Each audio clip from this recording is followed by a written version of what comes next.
To begin, we'll need some texture coordinates to work with. I'll press Shift-A to add a node, mouse over the input section until the submenu appears, and select UV map.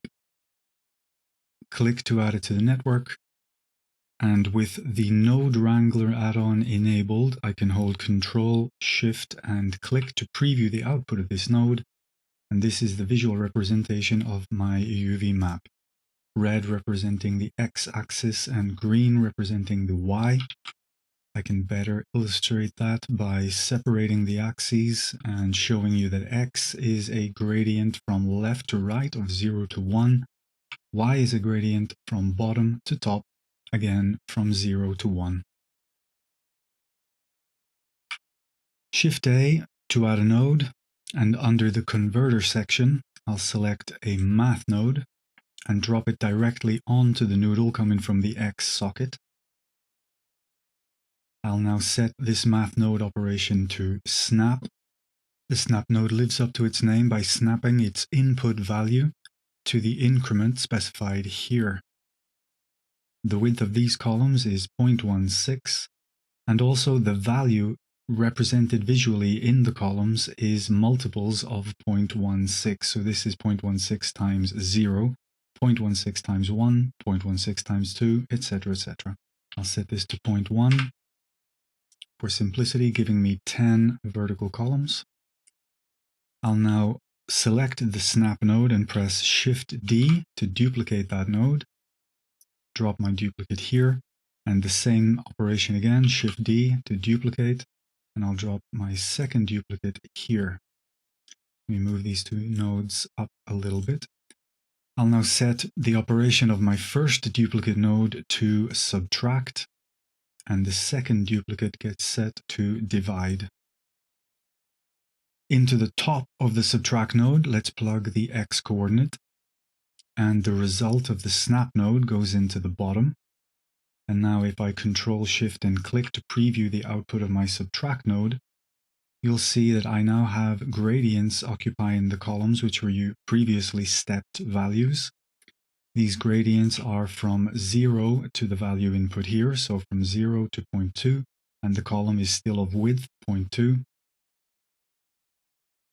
We can go one step further by plugging the result of the subtract node into the top of the divide, and now we should divide this value by the same value input into the second socket of the snap node. So if we have to input one value into two different places, it makes sense to add an input value node, which we'll do under input and value. Drop that there, and I'll set it for now to 0.1. Plug this node into the bottom of the snap node and into the bottom of the divide node. And now when I Control, Shift, and click to preview my divide node, I have the same gradients occupying my columns, but now these gradients are normalized to a 0 to 1 range regardless of the input value here. The width of the columns is still dictated by this value, but the value of the gradients themselves will always be 0 to 1. And that is all the operations we need to perform on one component of the vector. We can now tidy up these nodes a little bit. I'm going to select them all and press H to minimize them. I'm now going to stack them one on top of the other. I can hold Shift and click and drag across two noodles to join them with a reroute node. I'm going to do the same for these two noodles here. And this gives me a small and tidy bundle, which is much easier to manipulate and duplicate, which is what I'm about to do, because we need all these operations performed for the y coordinate as well. So let me select all of these nodes, reroutes included, also our value node, and I'll press Ctrl, Shift, and D to duplicate all those nodes and maintain incoming connections. I'll drop the new nodes down here and simply swap the y coordinate for the x coordinate. I can now preview these nodes, and we have the exact result that we had for the x coordinates, but in this case along the y axis. We have our stepped values. Here we have our standard gradient conforming to the size input here, and finally our normalized gradient. And we are now ready to combine these sets of components into vectors. I'll begin by selecting the output of the snap node and I'll drop in a converter combine XYZ node, drop that directly onto this noodle, and then connect the output of this second snap node into the Y socket, and we have converted two separate coordinates into a vector. Let's duplicate this node, and we can do the same for the subtract nodes. The top one goes to X, the bottom one goes to Y, and the same again for divide, the top into X and the bottom into Y. I can preview these outputs, and I have my standard gradients, and I have my normalized gradients. To obtain random colors per tile, we can use a texture white noise node and use the output of our first combine XYZ node here. Preview the color output, and you'll see we have random colors as if by magic. Let me reduce the size of these tiles. As a matter of fact, did you know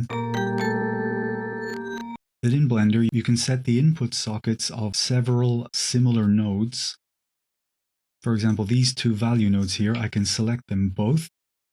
And if I hold Alt and then click on this input value, whatever value I input here now, 0.1 for example, I'll simply press Enter, and you'll see that the same value is applied to this node. If I had more value nodes, I could select them all. It's 5 individual nodes. Alt click on one of them, set to 0.23 for example, Enter, and all of those nodes are now set to 0.23. It's a useful little Blender trick. We set both of these nodes to 0.1.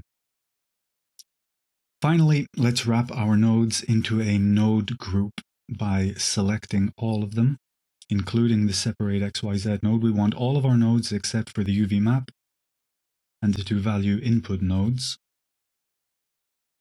With these nodes selected, press Ctrl and G, and we have created a node group with all of these nodes inside.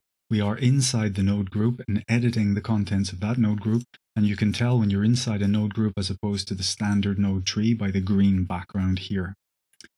Now, we have automatically had our random color connected for us because we were previewing it when we created the node group. All I have to do is connect the outputs of these combine XYZ nodes to the output node, which will expose them on the outside of the node, which you can view by pressing Tab to leave the node group. And you'll see I have my color output and 3 vectors. Select the node and press Tab to go back into it and finish editing here. And press N to open the side panel. Select the group input node. Select the node tab. And now let's give these inputs some names to make them clearer. Double click to edit, and I'll set the first one to width because this will control the width of my tiles. And the second input I'll set to height. The reason being self-explanatory, I think. Now then, outputs. Select the group output node. Color will almost do. Let me just add random before it. Random color. My first vector will be called stepped. The second will be called standard. And the third, normalized. Let's briefly select our group input node again and go back to our width and height values here because I want to set some defaults. These are the values that the node will have as you create it from the Add Node menu. 0 won't do, so let's set it to 0.1, for example. This can be anything. 0, you could leave it at 0 if you wanted to, but it'll give you strange results when you drop the node onto a network for the first time, adding straight from the menu. It'll probably be pink actually, because this bottom left tile here is pink. With that, the prototype UV grid node is finished. We don't need these input nodes anymore. I can press X to remove them. In fact, it did go pink. Look at that. 0. Another did you know? You can click and drag across several input sockets on a single node. To change all of them at the same time, I can now press 0.1, enter, and both of those input sockets have been set to the same value. With the prototype UV grid node being complete, all it needs is its name, UV grid, and keep it forever. In the next video, we'll use our newly built UV grid node to create this material, using some of its many outputs and how they can be combined or used separately, what they actually do, and what we can do with them. And we'll extend our UV grid node by adding a random seed function, allowing us to change up the random selection of colors, and providing a separate set of random colors for each separate UV grid node in any material. That's it for now. Thank you for watching. I hope you found this useful, and I'll see you in the next video.